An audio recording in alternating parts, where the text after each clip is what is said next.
Howdy, and welcome to another episode of Adult Onset Horsemanship. I'm your host, Daniel Dolphin.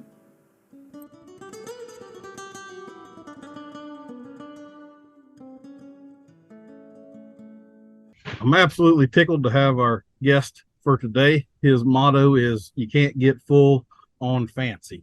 He cut his teeth as a cookie for cowboys and arrived on the U.S. cooking scene, winning his first episode of the TV show Chopped.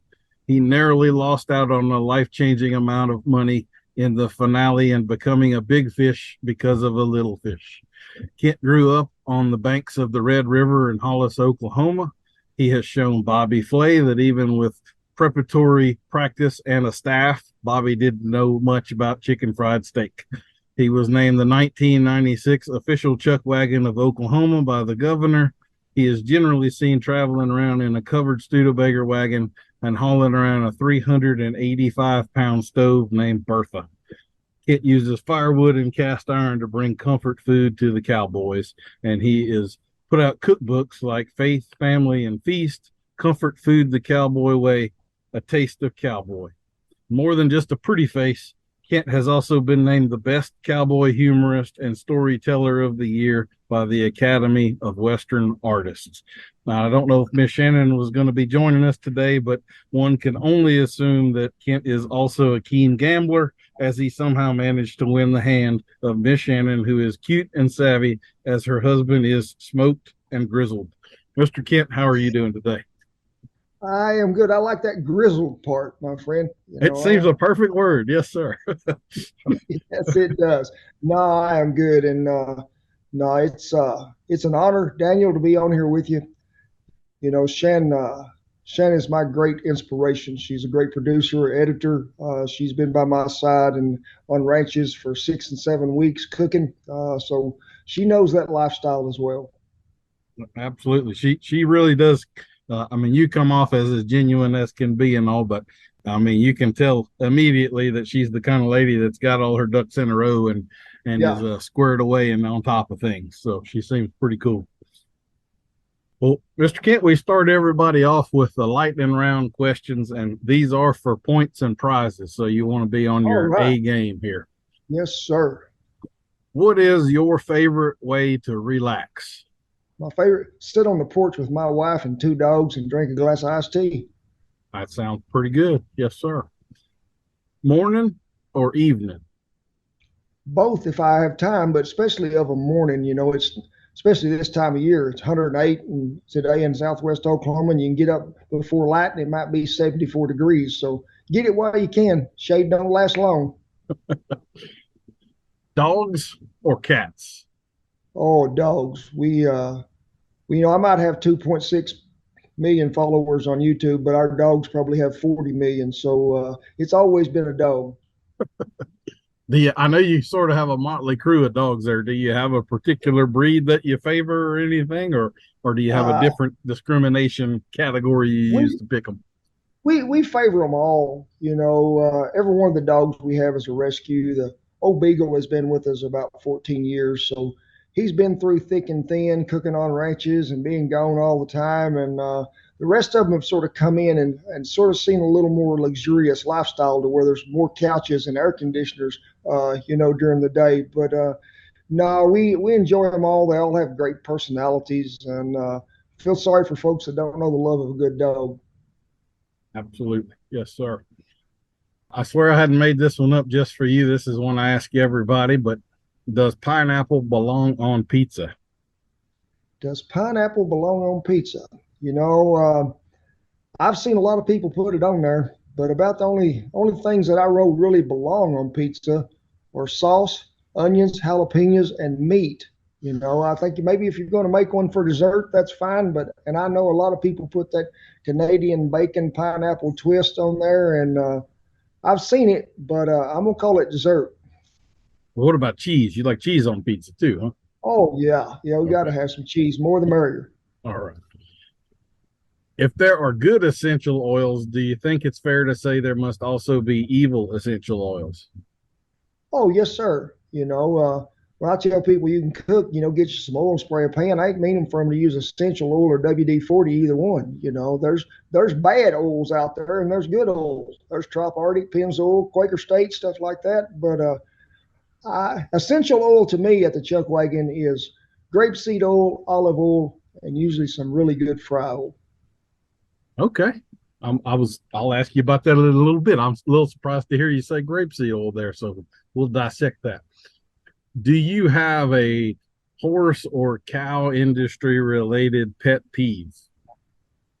Well, I can tell you I've been around horses and cattle all my life. I never feared cattle on the plate. I did fear them at times in a set of pens. I've been run over a lot of times working cattle in my life and bucked off a lot of horses. But my daddy always told me, he said, you usually get a really good woman in your life. You'll get two good horses and two good dogs. Make sure you take care of all of them, and being around cattle and horses, they both do have their own personality. A cow don't own a watch. She don't care what time you get through, but a horse will eventually quit you because he likes to eat supper too. Yes, sir. Would you tell us something unexpected about you? Unexpected. I have run 2 miles at one time listening to Lady Gaga at the same time. And I also, sushi is my favorite meal. Shan sent me a bunch of music a long time ago and give me one of them things you wear on your arm and it plays music in your ear. And she had all this music on there. And the first one that come out was Lady Gaga, and she was singing, and she made me run a whole lot faster at the time, and sometimes even further. But I do appreciate her music. She is a great songwriter. And but sushi to me is probably one of the best meals I've ever eaten because you don't have to build a fire to cook it. That's a plus for me. So I'm honestly not sure if you're being serious about that, because I know you've got a cowboy sushi recipe in Oh one of yeah. your videos where you do actually cook the meat. So are you legitimately do eat raw fish sushi and Oh so forth? yes. Okay. When me and Shan first got together a long time ago, she asked me, she said, "Have you ever eat sushi?" I said, "Yeah, I did it at a truck stop north of Reno one time many years ago." And she said, "That ain't where you get it." And I said, "Yeah, I found that out." But she brought me a long way. She's told, long time ago, she'd tell me, "I think we need to get this, need to get that." Well, I can go into about any sushi place in America anymore, and I can tell you exactly what I want to order, what roll, and what's in it. It's a great meal, but I do the fact that you ain't got to build a fire to cook it is a really great thing in that part of it. I'm a fan of it myself. Absolutely. If you could choose any superpower, what superpower would you choose? Ooh, what superpower would I choose? I think it would be maybe some X-ray vision, because I would love to see in the bottom of that cast iron pot right before them biscuit burnt when I was really busy. It's not Pyrex, but I've got superpowers, brother. I got God in my corner and Shan by my side, so I'm pretty powerful. Yes, sir. Yes, sir. I would imagine you have a pretty finely tuned clock somewhere in the middle Yes. of you too. That's one of those things. Good cooks always seem to they know 30-second increments, like they got a clock in front of them even when they don't. Thoughts or feelings? Thoughts or feelings? Yes, sir. Well, I can tell you this for sure. If you walk up to that old wood stove of mine and you thought it was hot and you touched it, you would have the feeling that it was hell for hot when you got through. Them are thoughts and feelings. I mean, Have you uh, ever left a little skin on the outside of old Bertha? oh yeah, my fingerprints don't work no more. They've all been burnt off so many times. But she'll greet you. In the wintertime, I'm glad to see her. In the summer, she'll punish you if she gets a chance. Yes, sir. Are you decisive or indecisive? Depends on what we're trying to decide. You get in a car with a bunch of people, and Shan's folks are real bad about it. About they're going to go out and eat, but they don't know where they're going to go. Then you have to wait 30 minutes to talk about it to find out where you're going to eat, and then you ain't even hungry time you get there. I like to make a decision. A lot of times we have a plan when we're cooking on a ranch, and it may be A, B, and C, but you figure out, you've got to improvise and go all the way to X, Y, Z. So you can be a little indecisive and at the same time too. Yes, sir. Leave yourself a little flexibility there to do what Yes. makes sense. What's the best smell in the barn? The best smell in the barn, Yes, sir. in the whole barn, probably be fresh sweet feed. Got that steamed corn with a little molasses on it, but also fresh cut alfalfa hay. That's pretty good. Yes, sir. Sure is. Do you have a favorite book or movie? Favorite book or movie? Well, I ain't read too many books besides the Bible. I did read Call of the Wild when I was in school many, many years ago by Jack London and sort of enjoyed that. Favorite movie? There's a lot of them, but I really love probably the Cowboys with John Wayne in it, Mm-hmm. where Mr. Nightlinger was the cook. But I like a lot of Clint Eastwood stuff too. Anything with Tom Hanks in it, I know it's going to be good. All right. Sweet, salty, or spicy? I think you got to combine all three if you're going to get the perfect ingredient, whether you're putting it on a piece of meat or putting it in a pie. They all have to come about to where you can get there. I'm thinking, yeah, maybe I should throw an acid and fat too in that one for you. All Uh, right. Do you have a favorite dinosaur or deep sea creature? Favorite dinosaur or deep sea creature? Well, I ain't never been deep in the sea. That's one place I ain't never cooked at. I've cooked at sea, but I ain't never cooked under it. So I don't know what they'd be. A favorite dinosaur? I'm thinking I would probably really like me one of them T-Rex, because I think if you get him on the ground and get him clean, you'd have enough meat to make it for 3 or 4 years. I tell you what, as a fellow country boy, have you ever, surely you have plucked a chicken out in the yard before, huh? Yes, I When, have plucked many a chicken and put them in boiling water, and yeah, if you pluck a regular barn yard chicken, not one of the broiler meat chickens at all, yeah, but just that's a little dinosaur with feathers on. That's what that yeah, sucker that is is. right. Have you ever had a UFO encounter? A UFO encounter. Yeah, we was on a ranch many, many years ago, and I seen an old man get bucked off so hard and so high that when he come to back by us on the backside, somebody said, "Is that one of them UFOs?" I said, "No, that's Howard. He just don't ride good no more." But I've been in places, Daniel. I have, 300, 400,000 acres where there's not electricity in sight and it's dark.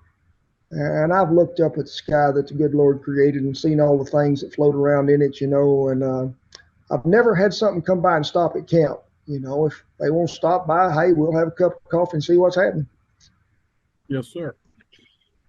Well, that concludes our lightning round questions, and I'm going to award you 1,363 points for that. There we go. I That like that. makes you our highest scorer ever to play the game. You're the reigning champion, and Well, I'm honored.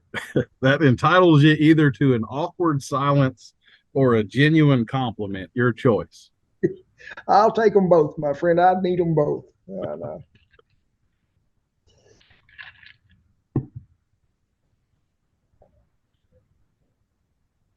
All right. I love the awkward silences. Those are my favorite. So, for a genuine compliment, I have to say that I always love when you come across people that sort of over deliver on what you might expect when you first meet them, and you have this oh shucks sort of persona to you, but it's very obvious you're a highly intelligent guy with a lot of experience and way more layers to you than what you might present with at first. And I really have to say that the sense of humor that you deliver everything with, I can't tell you how much I'm looking forward to this conversation, because I know there's just going to be one-liners coming in here left and right, and I'm like a hog at a trough for all of that stuff. So I really appreciate you coming on, and I certainly appreciate your sense of humor and you being an ambassador for the cowboy world out there. We unfortunately have a few that might not show us in the best light, so it's always good to have some out there that really do. So thank you for that. Well, thank you, sir. I am honored to be here. Would you give us sort of the 30,000-foot view of what it is that you do in the world? All right. I'm I'm a Chuck Wagon cook, um, and we fed cowboys forever. Before that, I fed elk hunters in the Gila Wilderness, for about 6 seasons. It was the same as cooking on a Chuck Wagon. You just packed it in on a mule, but it's a totally different beast because you're cooking at altitude. A lot of people that are cooking at sea level don't know that how much difference there is at cooking at 9,000 foot.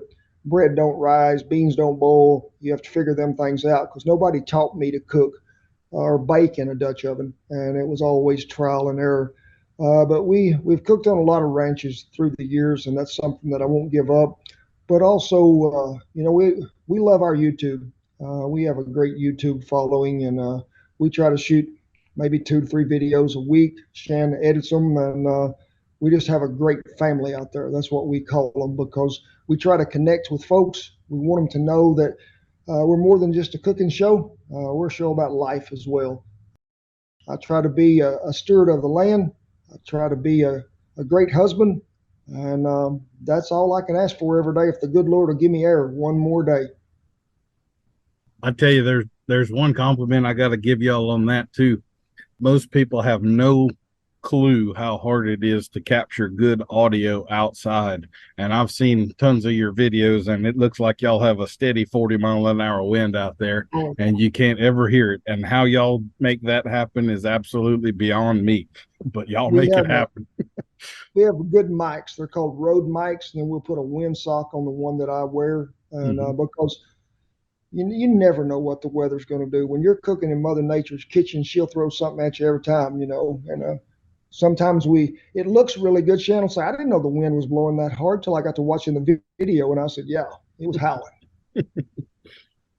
Well, you opened the door a little bit a second ago on cooking in the elements and some of the differences that applies to you, and would you elaborate a little bit more on that? Like I know that changing types of wood dramatically changes the type of heat that you're going to get. If you're cooking on cold, wet ground, that's going to soak a whole bunch of the heat out. So how do you sort of adjust to those sorts of things, and what are you looking for as your potential problems when you're trying to cook? Well, I've been in minus 20 and I've cooked in 117. I prefer minus 20 every day because I can put enough wood in that old stove, But you've got to figure out, especially if you're cooking in really cold conditions, hardwood is your best friend. You don't want some softwood that people have been dragging up some pine or something like that because sure, it's going to make a little flame, but you don't have any heat. And we need something that's going to produce cold. So we go through a lot of hardwood on ranches. A lot of it's mesquite. Some of it is oak like that, but we got to have it and got to have a steady supply of it because you don't want to get halfway through cooking a meal and run out of coals. The ground is wet, or the ground's got snow. And if we're trying to bake something in a Dutch oven, I usually got that old propane torch with me or just get a shovel full of coals and I'll lay out there on the ground first where I'm going to cook to where I can either thaw out what's on there or dry it up, one of the two. And that way I'm not losing so much heat as I'm trying to cook. Cast iron, you never preheat a piece of cast iron unless you're going to sear a piece of meat. But I do keep it as warm as I can when it's down below freezing because cast will crack on you if it's shocked from one extreme to the other. And I've seen it so cold where a 30-gallon water barrel would freeze solid, and I'd stand up there on the wagon and I'd chip ice out of it to make coffee of a morning. And I've seen it so hot to where you think, hey, we don't even need no wood in that stove today. We can fry all the eggs we want to on it. But there's always elements there that come about. The wind blowing 40 miles an hour, and if you're baking something in a Dutch oven, well, then you've created a furnace and a microwave, with the extra winds that's there. So it's a whole lot different than standing in a kitchen and stirring a pot. I'll tell you that. Yes, sir. Do you ever use things like I'm sure you've been to a bunch of Dutch oven gatherings and those sorts of things where they'll use like basically dog food dishes to hold their coals and things like that and keep it up. Do you ever, or would you consider that cheating? And do you go that route at times when you need to? Oh, I've been in places where I've had to use everything in the world. I've cooked in the bottom of a wheelbarrow because they didn't want me to burn the grass or be on a piece of sidewalk.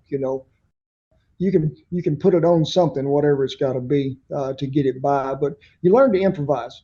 That's the biggest thing. Whatever comes along, whether it's wet wood, cold weather, dry weather, or people telling you no, you can't cook there. You're gonna have to cook over here. So you just get the job done because that's what you're supposed to do. Yes. At the end of the day, you got people to feed, Yeah, and your pride in it doesn't factor into the meal, does it? no, it You just doesn't. got to get it done. Um, so you talked a minute ago about the firewood and all, and I don't know how long it's been since you've done the Chuck Wagon on the ranch thing, if you're still doing that annually or less of it or what, but I would imagine that the logistics of that are pretty significant, making sure that the wood is hauled and you've got ice and water and the food brought in. And also, so how do you manage that sort of stuff? Like, I mean, I know you're feeding crews maybe 20, 30 people or something. That's not insignificant. So um, how do y'all work that out?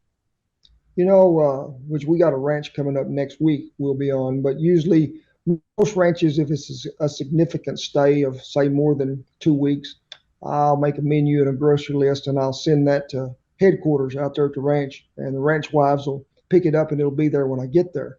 But it's one of the deals to where the rancher knows wherever we're going, if we're going to have to move camp from one section of the ranch, so there's a wood pile there. It's already in place.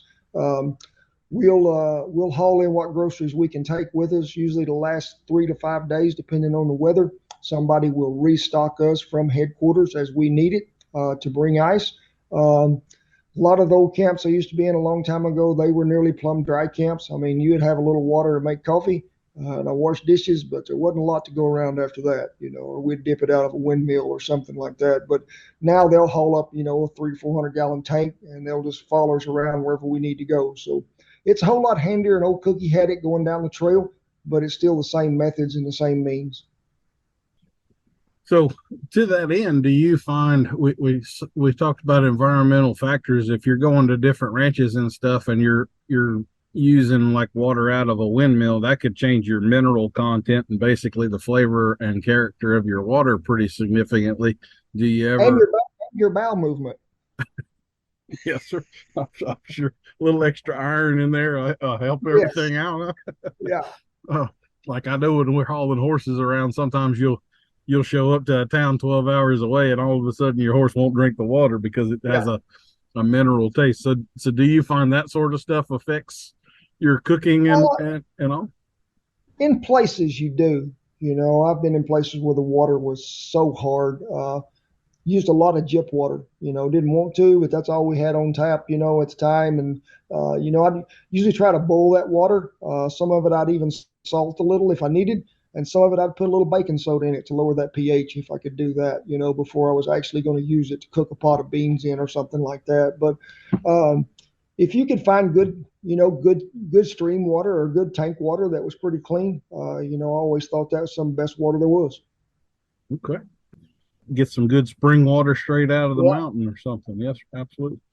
Would you take us through sort of a typical day of what cooking out on the wagon would be like for you? Like what time are you getting up in the morning and planning your day out and all of that? Yeah. We like I said, we make a menu and a grocery list, and you add 3 days to it because Mother Nature's in control. You may have to stay longer than you wanted, but depending on fall or spring. In the spring, there everybody's calved and you're branding more cattle, but in the fall you're weaning a lot of cattle, depending on countryside too. From east to west, north to south. But usually most days in the spring would start around 2:15, 2:30 every morning, and me and Shannon go over, light that lantern, build a fire. First thing's on coffee. Me or her one be making bread. Then you go to frying meat, whether you're having bacon, eggs, sausage, pancakes, gravy, biscuits, whatever you got, or where you're having hash browns and sourdough pancakes. There's always something to do. Breakfast was usually served between 4:30 and 5. But bread's got to rise, so that was usually the one reason you were getting up a little ahead of time. But always told people too, you get up at 2:30 in the morning, ain't nobody messed the day up yet. It's dark, it's quiet. The night creatures are still out there singing to you, so it's really a good deal. Cowboys are right out, pretty close to light. They'll be gone, wash dishes, get things sort of lined up. They say a noon meal, but like I told you before, Cal don't on a watch. She don't care. It could be 11:30, it could be 2:30. Most of the time, it's pretty much around 12:30. They're pretty cordial. If they can be, and we'll fix a meal there. We have homemade bread 3 times a day.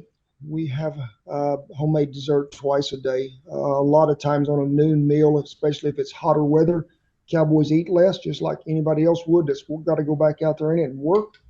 So there is some lighter casserole, something like that. But at night, we'll try to break out the rocking chair and founder them all. I mean, we'll have a big old 28-ounce bone-in ribeye, sourdough biscuits, bread pudding with a whiskey cream sauce, sparkling potatoes. And them boys is wanting a recliner when they get through. And that's what we're supposed to do. You brought up the whiskey cream sauce. This is one of those questions I was not sure whether I was going to ask you or not, but I know it used to be, at least in some areas, that all those old cowboys started off every morning with a shot of whiskey before they saddled up and everything. And given the horse they were fixing to climb on might be trying to kill them in a minute, I guess that's a valid way to start it out. But do you still see that sort of stuff on the wagon, or do you come across camps where it's dry, no beer, no whiskey, no nothing until it's all said and done, or what's sort of that policy there? I've been on both. True working ranches to me today, and true cowboys, most cordial, polite people I've ever been around in my life. And they'll have a policy or a code of ethics that goes with the ranch that they're working on. They say, hey, if you want to have a drink, you can have one night we get finished. I can remember breaking camps in the Palo Duro Canyon 25 years ago, 1st of December, and one of them old men had right up there, and he said, I'm going to tell you, Cookie, before you get in that wagon seat, we got to drink a beer before you leave. It's tradition. I said, it's 6 o'clock in the morning. I ain't had enough coffee yet. And the beer would always be hot. It would never be cold. And I'd say, well, we're going to quit that tradition. I'll tell you for sure if I'm going to cook. But I've never known it to be a problem. I keep whiskey at the wagon all the time, as much to cook with as it is medicinal too, because we'll use it in a lot of stuff for remedies. But I don't advertise what drawer it's in a lot. That's fair enough. Do you have a favorite brand? I love Crown. We take a lot of Crown with us to cook with, and Crown Peach makes a really good whiskey cream sauce, but so does Crown Apple and Crown Caramel. Yes, sir. Yes, sir. Well, one of the other questions I was going to ask you, and that kind of opened the door for it, was about some of the etiquette around the cook tent in the evening. A lot of people might not realize how much etiquette there is in cowboy culture, and how serious it can be if you violate some of it. But would you share some of those rules that you have come across, or maybe you may be the maker and enforcer of the rules underneath your tent? So what's the etiquette like? That cowboy code and ethics has been around long before my time. There's sacred ground so many places. An old Chuck Wagon belongs to the cook. A cook was known as really some old grumpy, nasty old man that couldn't cook and barely could make coffee and was just hard to get along with. But and I've seen them kind of cooks. I have. We're not one of them. I do apply the code. A lot of times on ranches, they'll say, hey, Kent, we want to go by the old ways. These kids need to learn, and nobody would come under the fly of the wagon, which is a tarp that covers us, unless they ask for permission, and you never crossed in between a chuck box and the stove or the fire. That would get you a shapping. And if people don't know what that is, some of them old men will drag you out there across and lay you just straight out as they can, and nothing will get his leggings off of him, and he will wear your backside out with him until you've learned your lesson. I've seen a lot of shappings take place in my life, some of them in fun, some of them in schooling. It didn't have to do it twice, but I've known old men on ranches too, a long time ago when I would be cooking, and they'd be in their 70s when I was in my 30s. And they would not come under the fly of the wagon and eat, even after I asked. And if it was raining or snowing, they'd always tell me, young feller, I don't want to start a habit I can't break. I love it. And for some people listening, when he's saying shaps, he's talking about chaps, and it's not chaps. It might have a CH on it, but it's pronounced with an SH. That's one of my little pet peeves in the world. I hear you there, brother. You hardly ever hear it said correctly anymore. Yeah, because a lot of people say he got chaps, and I said, well, if he rode long enough in the saddle, in the wet saddle and bad breeches, he gonna get chapped, all right. Absolutely. Do you have a Desitin and baby powder drawer somewhere on the wagon? Because Oh, we have cornstarch. That cool. is the best thing ever. I had a cowboy come up here one time, and he's a young kid, and he was pretty bashful, and he said, "Hey Ken," he said, "I got a problem." And I said, "Well, I don't know if I can fix it, but I'll try to help you if I can." And he said, I'm sort of raw. And I knew what he was talking about. I was just going to see. I said, I don't know what you're talking about, buddy.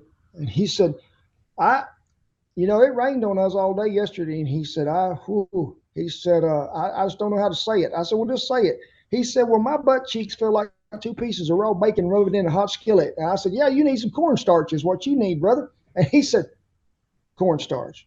He wouldn't use it. The first time I tried to give it to him, take with him, he wouldn't use it. Finally, them old men convinced him, and then he wanted to know could he buy a jar off of me. And I said, no, I've got an extra jar I'll give you, but you ain't buying it. I guess I'll go ahead and ask this since we broke the seal. Do you have a favorite brand of baby wipes out there? Because I know a lot of people have never been 3 days without a shower, but that'll test your constitution sometimes. So, well, I don't think that I've ever took a baby wipe with me that I know of. okay. We used to cut a lot of bed sheets a long time ago, and I'd take them, but I would. My mother a lot of times would usually put like a really good fabric softener on them to where they'd have a really good fresh smell. So sometimes I'd be gone 6 weeks and I'd come home and she'd say, did you take a bath while you were gone? And I said, one time I did, Mama. I sure did. But we have had some cooking schools to where some folks bring some in, and I don't know the brand, but they were Army issue. And them things are big enough to take a whole bath in by themselves. Yes, sir. That sounds pretty good. I've Yeah. done a lot of hiking and camping and that kind of stuff. And let me tell you, it may not seem real masculine on day one, but eventually you break in Oh, and yeah, you go for it. I take a bath nearly every night on the wagon or a shower. And in the wintertime, I heat water and put it in an old wash tub and I can get her done. In the summertime, used to take a black trash bag, put water in it, hang it down in the windmill or up there in a tree, sunshine it, warm it, take your pocket knife, poke a few holes in it, you got a shower. Always, one thing I always hated to do, Daniel, I hated to go to bed smelling like smoke or sweating. Yes, sir. I'm with you. I can handle the world pretty rough, but man, it's hard to go to sleep if you're sweating. That's a rough night right there. You seem like the kind of guy to me that has probably got some sort of a sentimental cooking tool around there of some kind. Do you have an old coffee pot or spoon or something that you just wouldn't part with no matter what? I have a 2-cup sifter that never had a handle on it that I'm aware of that belonged to my mother and belonged to her mother. And that thing has been in the flour can at the wagon for 31 years now. And it ain't going nowhere. It's one of them things that I know that I'm going to have with me. And I'll probably tell Shan when he get ready to throw me in the hole, just throw that there sifter in there with it, So, and I've got a few old knives, but they're probably the ones that mean it's just as much as that sifter as a bunch of that old Griswold and Wagner cast iron that was handed down, so many years ago. So I don't know if you have a cast iron sponsor here, and I don't want to make waves for you, but I have not really had the pleasure of cooking much in the Wagner and some of those really old brands. I have handled them some, and I've actually been a little bit surprised. They seem kind of lightweight compared to like some of the newer Lodge stuff and all. Do you find like you got to learn how to cook with that pot? A 16-inch Dutch oven isn't necessarily a 16-inch Dutch oven. In other words, you have to sort of, have a little art to it and realize this one cooks this way and that one cooks that way and so forth. If the iron's made in the United States, it's usually pretty consistent. Cast iron, good cast iron, heats pretty even if you rotate your oven around your coals. But cheap cast iron, that stuff don't heat worth much. You'll have uneven Lids don't fit good on them. They'll warp at times if they get a little too hot. I have seen you using that sifter that you described a minute ago, putting flour in the grease after a chicken fried steak. And I have to say, I don't know if you view it this way, but the chicken fried steak kind of seems to be the quintessential meal that I think of when I think of you. So do you have some chicken fried steak secrets, or is that one of those, are you like the lead singer of the band that never liked the song that became the hit and you got to sing it anyway? Or how do you feel about chicken fried steak? Well, years ago I loved them. You know, I don't I don't know how many thousands of them I've made in the last 30 years. And we showed Bobby Flay how to make one. So then everybody else wanted one too. But I think the number one thing is good quality beef. You know, you look for something that's pretty clean, and when I say clean, I don't want it to have a piece of gristle in it. It needs to be run through the cuber, or you can tenderize it yourself. About 3 times. You don't want it where it's going to fall apart. And there's everybody using from inside the round to top round to bottom round. And it's I just want a little bit of marbling in a chicken fry. I want it to be pretty lean. I want it to weigh about 5 ounces when I start, so that way when we double baptize it and get it in there and frying, it's big enough to cover the plate, and that's what we're after. But it's I think it's a thing that people, for years and years, Daniel, in our country, you'd go to any little small cafe and get one of the best chicken fried steaks in the world. You can go in some of them places now, and I guarantee you there's a lot of them that if you could read on the package, it'd say soybean meal. It wouldn't be 100% beef. It'd be some pre-breaded patty that's come in there that they're going to cook and throw at you. And, I love gravy. I do. You got to have it. But when you have to cover something up with gravy to hide the taste, that's not the best chicken fried steak. Yes. And some of the places, the gravy is like the jelly or something instead of Yeah. a real gravy too. Yes, sir.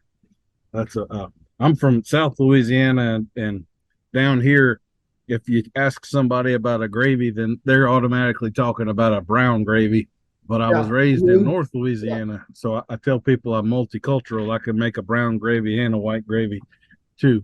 Yeah. So, we were cooking in New York City a long time ago when the first cookbook come out for the New York City Women's Culinary Association. And we did chicken fried steak, gravy, and mashed potatoes and all that. And I had the gravy down there in a 20-inch skillet. And one of them stopped and asked me, said, "What's the white sauce?" And I said, "What are you talking about, ma'am?" She said, "The white sauce down there on the end." I said, "Ma'am, that's gravy." And she said, "Gravy?" I said, "Yes, ma'am." She said, what do you do with it?" I said, "You put it on everything you got, ma'am. Put it in your purse, put it in your pocket." I said, "You got to have gravy." And she said, "There's not such thing as white gravy. There is brown gravy." I said, "Ma'am, you ain't lived long enough yet, darling." I said, "One of these days," I said, "after you taste this, you're going to be wanting the recipe." I said, "Because there is white gravy, red eye gravy, brown gravy." I have to say, when I watch some of the cooking shows and all it, and especially it seems to be with turkey, when they do the Thanksgiving dinner and they come out with this very, very light brown beige and they run it through a strainer and all that, just looks like something I don't want any part of. There's nothing gravy like about that to me whatsoever. I know I'm gonna have to put salt in it when they get done. I mean, Yeah. what are some of your favorite cuts of meat? Like I've always felt like the chuck was probably one of those underrated things, but you do have a little gristle to deal with in that area. And I know, at least I've seen for the chicken fry, you seem to be a top sirloin or a top round guy. So what are your favorite cuts to play with and all? I like them all. Anything. I went from the tongue to the tail, and I've consumed some of every part of it. But a lot of people ain't going to see it because you don't see it at the butcher much, and that's a good chuck eye steak that comes off the top of that chuck roll, up there. But I do love a ribeye, a fillet. They are plenty good. I do like a hanger steak. Ain't going to see many of them in our country because the butcher will take them home if he gets a chance. But something I think that's really got a lot of flavor that we didn't have in our country for a long time, Daniel, because nobody ever cut it. They just ground it, and that was tri-tip. You just didn't see it down here. But there's a great flavor there. But I don't know that there is a bad cut of beef. I was going to ask you about one. My family raises and shows Brahma cows. That's what the Yeah. boys do. And a couple of years ago at the National Brahma Show in Texarkana, they served us Brahma hump as sort of our banquet dinner. Have you ever had that? No, I have not. I've seen people cooking it, but I've never got to eat it. I don't know if it's stewed down, cut and fried down, stir fry. I don't know. I want to say this was pretty similar to a brisket, and it had kind of the same long, stringy strands Yeah, in it. It was very, very beefy and very fatty. I mean, they could have served us brisket and told us it was hump for yeah, all I know. It was very, yeah. very similar, but I definitely would say if you get the chance, try some. I It was I pretty will. darn good. I will try that. Uh, Plus, if there's not a whole lot of cowboys that would flinch at finally getting to eat one of those Brahma cows they've had to fix fence behind for years and years and years. I'm poking a little fun at my wife right now. She's giving me one of those dirty looks. She and I Uh, have different experiences with Brahma cattle. uh, well, why don't we talk a little bit about some of your other gear? So the world famous Bertha, and I know you're now uh, you've got a deal where they're kind of manufacturing some stoves for you by your design. Would you tell us a little bit, like, where did Bertha come from? Did you just find her behind a shed one day and started using her, or is that something you made or had made, or what? There's a friend of mine down by Dickens, Texas. He had made two, and I seen one of them because I had been over a fire a lot in my life, and with the wind blowing, watched the gravy get covered in sand, grasshoppers, whatever's floating by. And I'm thinking, I'm tired of sitting on my knees. And I seen this old stove, and I said, hey, I need you to make me one of them. And he did. Um, Brought it home, and it was the grandest thing ever, Daniel. It was. And I'd loaded it for probably about 2 years. And at that particular time, that Bertha weighed 345 pounds, didn't have a bottom in it. And I would tell Shan later, I said, that stove's heavy. And I said, I never loaded that hole that I cooked in. And she said, yeah, but what's worth it? And it's really nice to be at the right height to cook, but Mm-hmm. also in our country, being in so many drought conditions, is to have a controlled fire to where you've got it locked up. You're not worried about catching 100,000 acres on fire every time you go out there. But it is a great tool. It's got three eyes in it, that'll come out. They'll fit a Dutch oven, different sizes, smoke tight, but the whole top will come off of it, and you put an expanded metal grate up there. On the old one now, we have just regular nickel grates that go in there that fit on the new Berthas. And the new Bertha, it actually does have a bottom and has wheels on it, which makes it pretty handy. It does. Are the new ones as heavy as the old one, or did you sort of go with thinner metal and so forth? No, they're a little bit heavier. Oh, They'll weigh okay. about 385 with the bottom in it, and they're uh, they're made Hasty Bake Grill Company up there in Tulsa, and they do a great job on them. So do they come apart? Like, I mean, are you actually having to pick up 385 pounds, or can you take the two sides off and so forth, or Well, what? it's got some warming trays that flip up on each side that are sort of like shelves, but the rest of it, it's there. You ain't taking it apart. It's gonna make a Uh, man of you. yeah, but the new ones with the wheels, you can load with ramps. One person can load it, which I loaded and unloaded that other one forever by myself. People would ask, when you gonna quit, and I said, when I can't load it no more, I'll leave it here. Uh, Fair enough. How about your wagon? 1876 Studebaker. It's I found it on a ranch down south Spur, Texas. It was in fairly decent shape when we got it. We had to work on it a little more, and it's been thousands upon thousands of miles on a trailer, but a lot of miles pulled by a team too. And we redid it, I guess, last year from start to finish. Wheels were all right, but we redid everything else. It was sort of a labor of love. Took a lot longer than I thought it was because we was having to do something in between every day you worked on it. So it is the first Meals on Wheels ever invented. That's perfect. Yes, sir. Well, this is a horsemanship podcast at the end of the day. So, would you tell us a little bit about some of the teams and all that you've had?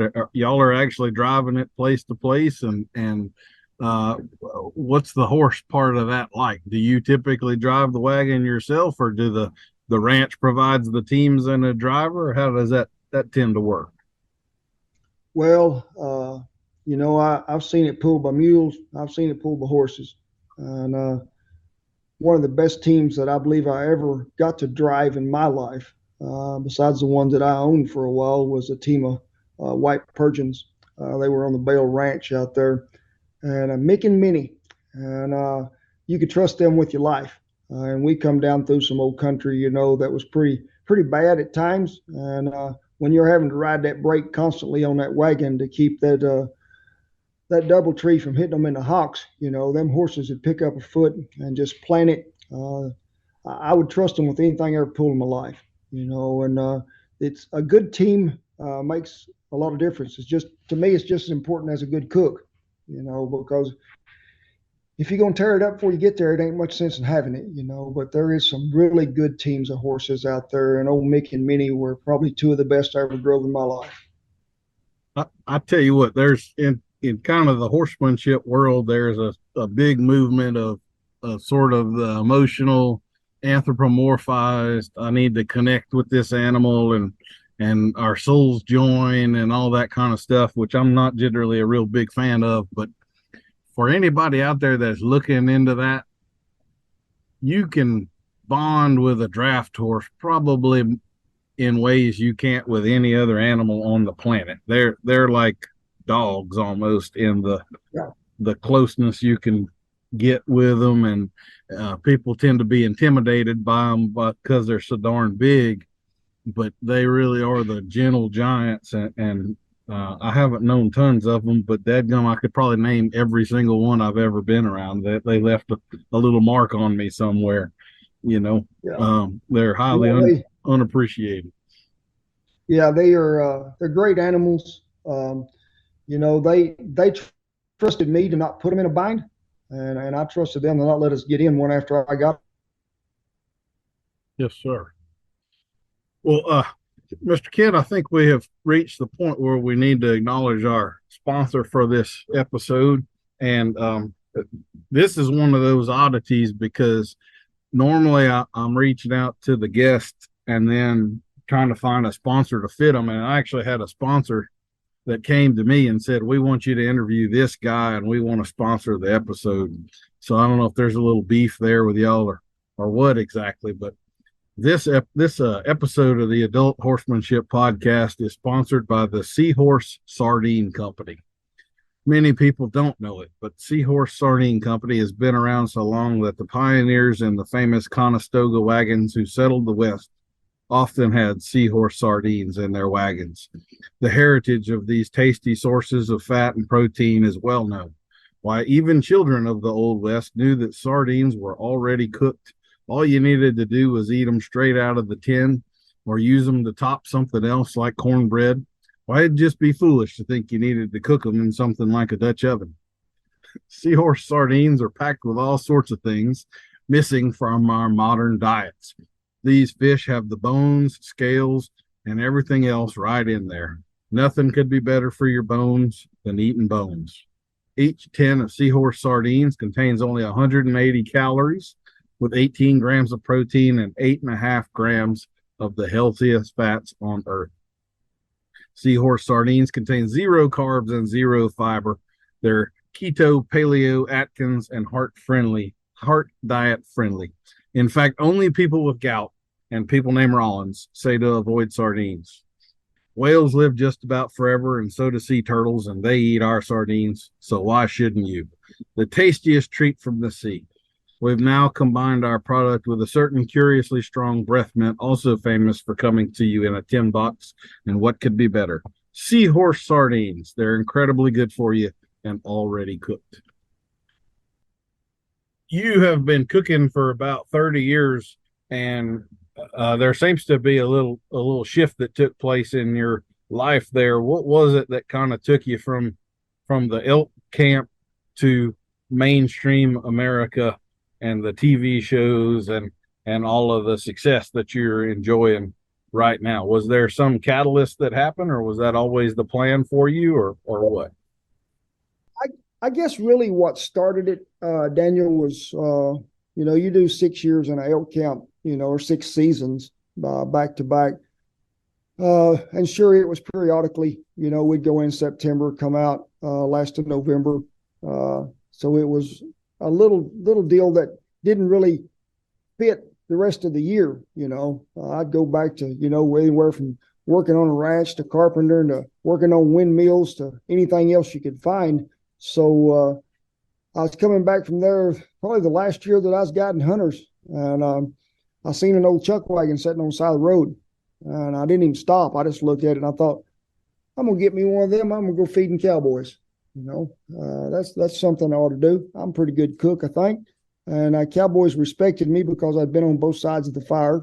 So it was pretty easy for me to get in the door, and just word of mouth travels. In a full stomach. If your food is good, people will take care of you. And you went to cooking for weddings, bar mitzvahs, birthdays, honeymoons, everything in the world you could think of. And then next thing you know, TV's calling. And I think the thing that TV really admired about us more than anything else is we weren't reality, we were real. Mm-hmm. And we weren't going to change no matter what day it was or what the conditions were. It was going to be the same day after day. And that's what we still try to do with YouTube today is we're just going to be who we are. Don't be something you can't be. Yes, sir. So this sort of just popped into my head, but since you cooked in elk camps and all of that, I'm sure you've gotten to cook some pretty interesting things right after a kill. So have you ever cooked any like bear or mountain lion or anything like that out there? I have cooked some bear. I've eaten mountain lion that I've cooked, not out there, and I've eaten some bobcat and I've eaten some cow. A lot of raccoon, but it's one of them deals. My daddy always told me if you killed it, you better eat it. Mm-hmm. But we used to have when I was in North Louisiana, we would have a wild game supper every year, and I mean it would pull people from 2 and 3 hours away, and I mean there'd be. Where were you at northern Louisiana, Daniel? I was in Lake Providence, right in the very northeast corner of the state, and then this was in Eudora, Arkansas, right across the state line was where we would do the cooking. And I had a friend of mine that helped me cook for quite some time. He was from Ruston, Louisiana. So I went to college in Ruston. Yes, sir. Who was that? Tony Osborne. I don't believe I know him, but there's a lot of characters up there in North Louisiana. I could see you fitting right in. Yes, sir. Yeah, good people. Yeah. This thing was cool because they'd have, like you say, mountain lion. I mean, we would have beaver, nutria rat, rattlesnake, antelope, just about any stuff from Africa. You could, eat just about anything you could possibly imagine to want to eat over there. And it was all pretty good and pretty interesting. And I think that's a great way for kids to be raised. We got a whole bunch of them that don't eat anything but macaroni and cheese and chicken nuggets. Yeah. And you need to be hungry enough to try some things like that from time to time, I think.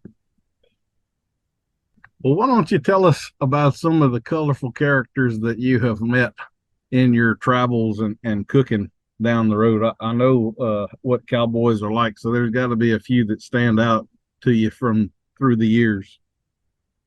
There was one of the first old cowboys I remember meeting was an old fella that I was cooking for anyway. It was an old fella named Mac.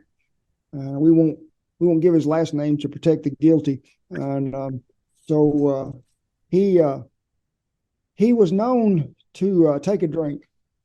And we was on the ranch to where we moved camp every day after lunch. So nobody hardly ever set up a teepee. You just throw the bedroll on the ground. And I can remember first night I was throwing my bedroll out there in front of the wagon, and this guy come over and he said, "You met Mac?" I said, "Not that I'm aware of." He said, "I wouldn't put my bedroll out there." He said, "I'd get under that wagon if I was you." He said, "He'll come in drunk about 2 o'clock in the morning. He'll run over half of you." And I said, "Yeah, I'll get under the wagon." And old Mac still had horse racks in the back of his pickup. That's where he hauled. They'd jump in the back of the pickup and he'd haul his horses that way. He owned a trailer. Mm-hmm. And you knew he was coming when he turned off at the highway. It might be 15 miles before you seen him, but you could hear him. And but he was always, to me, very entertaining. You know, he had sat out there by me around a fire at 2 o'clock in the morning while the rest of them was sleeping, and tell some great stories. He was a great cowboy. He ended up getting hung up in a rowel pen to a horse and killed him a long time back. But there's been so many of them great old hands that I got to meet. You know, a lot of them you never knew their last name. There was some named Slim. There was an old man named Red. You know, it's like an old man once said. You know, and even Tom Morehouse said it too.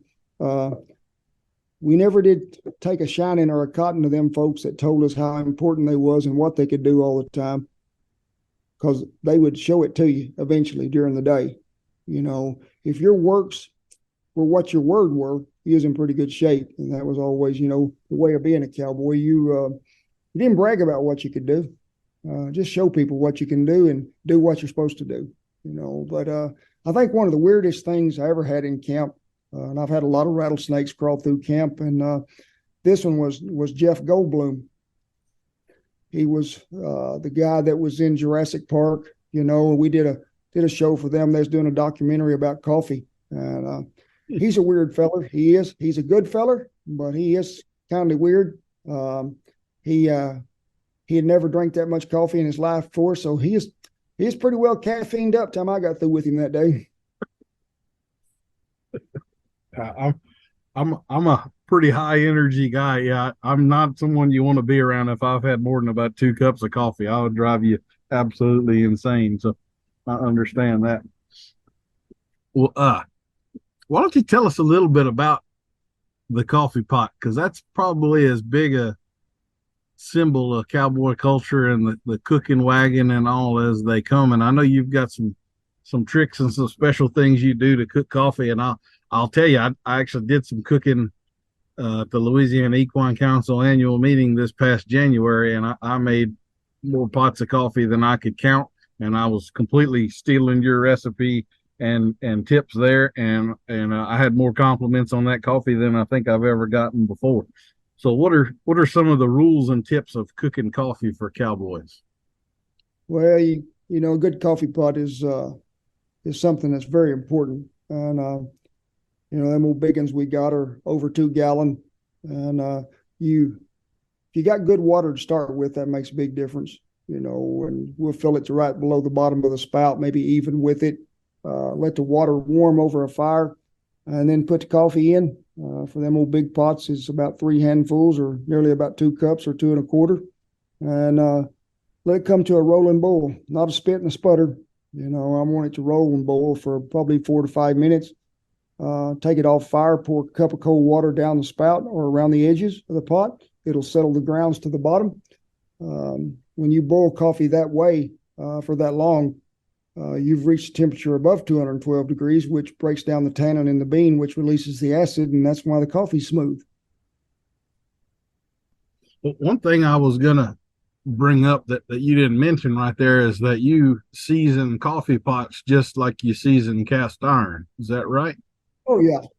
So yeah, I mean, you get an old coffee pot, or you find a coffee pot at a junk store or something. I always tell people, you know, them old enamel pots, tell them you ain't stealing it, but take it outside and take the lid off of it and hold it up to the sun, see if it's got any pinholes in it, you know, because if they're used, they could sure be some in there. But if that pot's clean, ain't never had coffee made in it, I'll usually make a batch in there that's probably 3 times as strong as I normally would coffee. And I'm not drinking it. I'm just going to make it and boil it, let it cool, re-boil it again, redo it again, because I want that pot to be seasoned on the inside very well.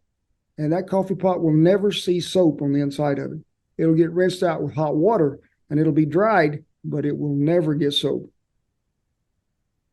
do you have a favorite brand of coffee? I know kind of the old cowboy standard was the Arbuckles stuff. And I've seen you with the Folgers tin around you. Do you have a preference or some thoughts there on different types of coffee? Well, you know, Arbuckles was around forever. and old cook could usually have to hide the coffee because when Arbuckles was sent in the sack, there was a peppermint stick in it. And them cowboys really wanted that sweetness if they could find it. So he'd usually eat that first, get it out of the way. But I've used every kind of coffee there was. We have our own blend of coffee now that we make, but I used a lot of Folgers for years. Sure, coffee makes a difference, but the way you're making it, I think, makes a bigger difference than anything in the world. But the coffee that we sort of developed from 3 different countries, or we didn't develop, that we had mixed, it really makes a good boiled coffee. But when you were doing that deal with Jeff Goldblum, was that your market research, or are y'all trying like Arabica versus Colombian, or how did that work out? He was just fascinated with the word cowboy coffee. So I was using the coffee that we ground our beans, and just made the coffee. And he said he hadn't drank coffee in 5 years. So we made sure he had about 4 or 5 cups that day, and he was wound up pretty tight. He seems like a guy that would be. I can't imagine how fast he would be stuttering and stammering with 5 cups of coffee in him. I bet that was pretty good time. He is really good people, but he's just odd. You know what I mean? Well, some of the best people are, absolutely. I don't think anybody described me as normal, and you might be on that list too. But the trick is to be weird in a good way. Absolutely. Well, you have now, with your wife, Miss Shannon, built sort of this cowboy cooking empire. So why don't you tell us, you have coffee and you got Bertha stoves that you're making. What are some of the other products and the cookbooks, and sort of give us the lay of the land of what y'all are doing there? For years and years, I had 2 seasonings that I made some 35 years ago, and that was our mesquite and our original. Now, we have sure added to that as times went by. We have 3 cookbooks out. The first one was A Taste of Cowboy. The second one was Faith, Family, and the Feast. And the other one is the new one that just come out this last March is Comfort Food the Cowboy Way. We have a great rib rub, a barbecue sauce. We have taco seasoning, chili seasoning. We're just fixing to start launching a bunch of new product that we're partnering up with a fresh chili company out there in Hatch, New Mexico. But also we have hash knives, we have mesquite spatulas, aprons, we have trivets, stuff you use to cook with a Dutch oven. We'll try to get you to cooking wherever you're at, but we do sell a lot of coffee too, and it's something that we think everybody needs in their house. Oh, plus Bertha, and we have a new smoker too, a roughneck smoker that we help manufacture or design. So we got you covered from building a fire all the way to eating it. You're going to have to wash your own dishes. Are you selling shovels with holes in them yet, or you got to make your own one of those still? Well, I've had a lot of people want them, but them things is hard to ship. You can't really get them in a box. And I've had people give me one when I was places and want me to take it on an airplane, to take it home. And I said, I don't think they're going to let me through the airport with that. And Well, what about lid lifters? I have to say that if you're going to do very much Dutch oven cooking, that becomes one of the most important tools in your toolbox right there, and they can make your life easy or frustrate the heck out of you. Yeah. Do you have some thoughts on those? There is some bad ones out there. We're in the process of having one made just like we want, and it'll be something when you grab a hold to handle it will stay there. It ain't going to fall off. You ain't going to dump ashes in your cobbler. So people keep an eye on that website. They'll be there one of these days.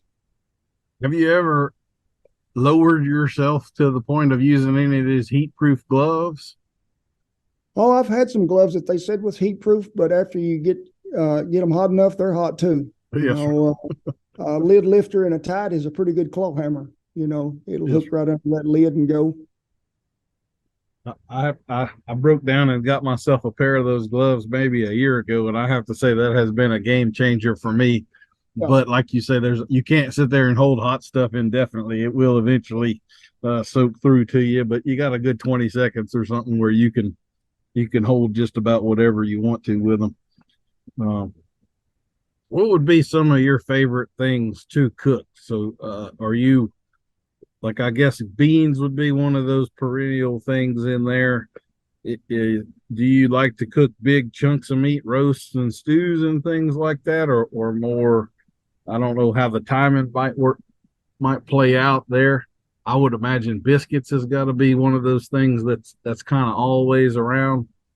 Um, what are some of your perennial favorites? We've already talked about chicken fried steak a little bit, and but what would be some other meals or some other items there? I've made a lot of biscuits in my life from 8 years old, and but I still love a good biscuit. Shan makes a great yeast roll, but we make a really good what we just call a buttery biscuit. There's no rise time in it. It's pretty quick. I like to use it a lot when you're at a higher altitude because it will always get the job done. But I love a side dish. Our sparkling potatoes, which has got Sprite in them, and bacon, jalapenos, and garlic, always go good. Who doesn't love a good pot of beans? I do a lot of beans. I like beans and rice. I've got a lot of Southwest flair in my cooking from a lot of old Mexican cooks that I was around during elk hunting season and stuff. But I love a dessert. Cobblers, pies, cakes, fudge. Anything you can cook in a regular oven in the house, we can cook in a Dutch oven outside. And we've done flan, we've done a little everything. And I do have a sweet tooth. If I can sort of ease up there and rob something before Shan slams my fingers in the lid, I'm in pretty good shape. It is a real treat out when you're in the wilderness doing something like that to get a peach cobbler or a blueberry cream cheese tart. I have to say that was one I've made. I couldn't begin to tell you how many peach cobbler dump cakes, but then on one of your videos I had seen your blueberries and cream cheese deal, and that is really something. It really is. Just a brilliant combination of things to put together, and keeps it pretty easy and simple where you can haul it to those places and still get it done. So absolutely. Well, you do a cooking school also. Do you still have that rolling? No, sir. Okay. We don't have it anymore. COVID got it the last 2 times we did have it, and we just hadn't started back yet. Well, that's fair enough, and it looks like we may be having another curiously timed round of COVID coming back into the country right now, too. Just in time to get an election all messed up again, or I guess depending on what side you're on, maybe not messed up. But anyway, all right. Well, how about Chuck Wagon type competitions? I would imagine you're not doing any of those anymore. But was there a time like when you were named Chuck Wagon of the Year for Oklahoma and all? Was there a time when you were doing those sorts of things? Oh yeah, I used to go to some competitions. 94, 5, 6, 7 along in there. And back then it was sort of like a family reunion. There's a lot of old ranch cooks there, and a lot of people just starting out. A lot of them what we called weekend warriors. They had a wagon and they went to cook-offs, and that's what they loved to do. Met a lot of good people. I've won some cook-offs, won a lot of bread, a lot of meat, a lot of dessert classes. But they're still out there. I don't think there's as many wagons go to them as there used to be, but it's a great way to introduce, I think, people that have never seen that type of cooking, they can go and watch it. So I think they're great deals. Well, I'm about out of questions. You have just flown through here with all of this stuff, and I don't want to waste any more of your time. Is there anything that you would want me to ask you that I haven't covered yet, or anything like that? Not that I'm aware of, my friend. They can find us on our website, or Cowboy Kent Rollins on YouTube. But no, you've been a gracious host, my friend. I appreciate the offer and the time, and I wish you nothing but success and happiness. Well, thank you, and I certainly appreciate you coming on. Do you have a final thought or story you'd like to leave us with before we sign off? Well, you've always heard people, they'll tell you something that will send you away, or give you something. And all I can tell you is don't put up with wet wood and burnt biscuits all your life. There's better things in life besides wet wood and burnt biscuits. And a lot of that is maybe a good cup of coffee, a dip of snuff, a beautiful woman, a sunrise, sunset. But if you're afraid you're going to burn them biscuits, don't cook them. Just go to McDonald's and get one and we'll be in good shape. But no, I've burnt my share of food, Daniel, I have. But wet wood and burnt biscuits has always been hard on me. Life They is should short. make a country song out of that. You know it? That would be pretty good. Yes, we could get that red-headed fellow with the beard that just hit the scene. He could probably do that justice. Yes, sir. Probably could. But I appreciate it, my friend. Yes, sir. Thank you. It's been a pleasure chatting with you. All right. You have a good day. Yes, sir. You too. Thank you much. We'll see you next week for another episode of Adult Onset Horsemanship. I've been your host, Daniel Dolphin.